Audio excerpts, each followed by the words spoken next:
ছাপড়ি রে, যে তোদের মতো আলতু ফালতু ভিডিও করবো, আমরা তো ইসলামিক কথা এবং আল্লাহ পাকের কথা দিয়া আকাশ দিয়া উড়ব।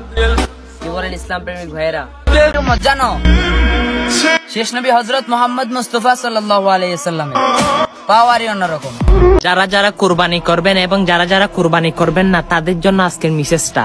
আমার প্রিয় নবীজি বলেছেন, 1 জিলহজ থেকে 10 জিলহজ পশুর গলায় চুরির আগ মুহূর্তে কেউ নখ, চুল, নাভির নিচে রুম ইত্যাদি ইত্যাদি কিছু কাটতে পারবেন না। যারা কুরবানি করবেন, যারা করবেন না, সকলের জন্য আবশ্যক। এবং এই ভিডিওটা আপনি সকল মুসলমানকে পাঠিয়ে দেন, তারা যেন আমার প্রিয় নবীজির এই বার্তাটা তারা গ্রহণ করতে পারে। সকল মানুষকে ভিডিওটা পাঠিয়ে শেয়ার করে সকল মানুষকে দেখার সুযোগ করে দিন, সুম্মা আমিন। মানুষের সাথে হাসি মুখে কথা বলাটাও কিন্তু একটা ইবাদত। তো আমরা যারা মাদ্রাসায় পড়ছি, মানুষের সাথে সবসময় হাসি মুখে কথা বলাটাই পছন্দ করি। তো আমরা আপনাদের সামনে হাসি মুখে কথা বলি, তাই ভাইবেন না আমরা ভদ্র না। আপনার চিন্তাধারা ঠিকই আছে, আমরা ঠিকই ভদ্র, কিন্তু যতক্ষণ আপনি ভদ্র। ধন্যবাদ। আপনার চেহারা কি দিন দিন কালো হয়ে যাচ্ছে? চেহারার অবস্থা খারাপ হয়ে যাচ্ছে?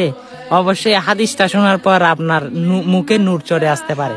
কেন জানেন? কারণ আমার প্রিয় নবীজি হাদিস শরীফে বলেন, যে হাদিস একটি অন্য মানুষের কাছে পৌঁছে দিল, তার মুখ নূরের মতো উজ্জ্বল করে দেওয়া হলো। তো এই হাদিসটা শুনে যান, চুপ থাকাই হচ্ছে ইবাদত। অবশ্যই আপনি চুপ থাকবেন। আপনাকে কে গালাগালি করতেছে, কোনো খারাপ ভাষায় ব্যবহার করতেছে, আপনি যদি চুপ থাকেন, অবশ্যই সেটা আপনার জন্য ইবাদত হয়ে যাবে, আমার নবীজির সুন্নাত হয়ে যাবে। হ্যাঁ, এই হাদিসটা তো শুনেছেন। আপনার মুখ যদি নূরের মতো উজ্জ্বল করতে চান, ভিডিওটা সকল মুসলমানের কাছে শেয়ার করে দেন। আমিন আমিন। হে প্রিয় বোন, 4 ইঞ্চি একটা মাস্ক যদি আপনাকে এতটা সুরক্ষা দিতে পারে, আরে বোন, তাহলে একটু চিন্তা করুন, পরিপূর্ণ হিজাব আপনাকে কতটা সুরক্ষা দিবে। কেন বুঝেন না বোন? 3 বছর ধরে ভিডিও করে আপনাদেরকে অনেক কিছু দেখাইছি, আজকে আরেকটি নতুন কিছু দেখাবো। চলুন, এই দেখেন নতুন লা ইলাহা ইল্লাল্লাহ মুহাম্মদ রাসূলুল্লাহ সাল্লাল্লাহু আলাইহি সাল্লাম। লা ইলাহা ইল্লাল্লাহ মুহাম্মদ রাসূলুল্লাহ সাল্লাল্লাহু আলাইহি সাল্লাম কালেমা বাংলায়ও আছে, আরবিতেও আছে। অবশ্যই যারা কালেমার দাওয়াত সবসময় মানুষকে দেন, অবশ্যই তারাই কালেমা পছন্দ করেন। হ্যাঁ, কালেমার দাওয়াতটা অন্য মানুষের কাছে শেয়ার করে দিতে পারেন। আমিন। শেষমেশ আমার প্রিয় নবীজির কথাগুলো সত্যি হচ্ছে।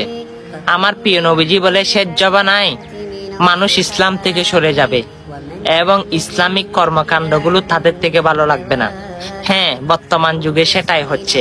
যেমন আপনারা ইসলামিক ভিডিও দেখেন, কিন্তু সেগুলো মানুষের কাছে শেয়ার করতে বললে আপনারা দান্দা বলেন।